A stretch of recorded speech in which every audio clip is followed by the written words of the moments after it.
السلام عليكم. عمرك دخلت الأوضة ونسيت أنت كنت جاي تعمل إيه؟ حصلت معاك مليون مرة، صح؟ تعال هاقول لك إيه اللي بيحصل.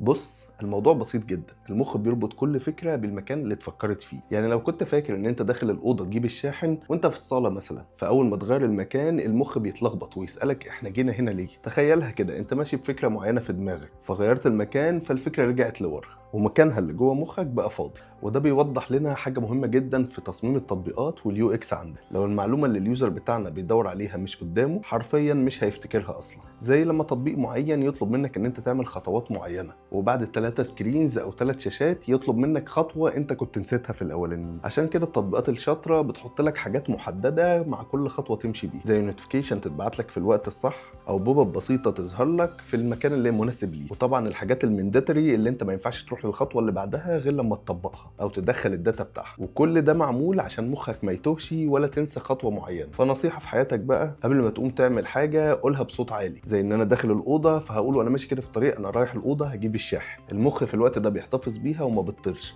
وفي نفس الوقت في السوفت وير اهتم بكل خطوة اليوزر مهمة جدا ان هو قبل ما يعديها، وما تفوتش حاجة. ركز في شغلك وما تخليش حاجتك ناقص. بس كده وشكرا. انا عبد الرحمن نبيل، وده فيديو من سلسلة إيه اللي بيحصل. سلام.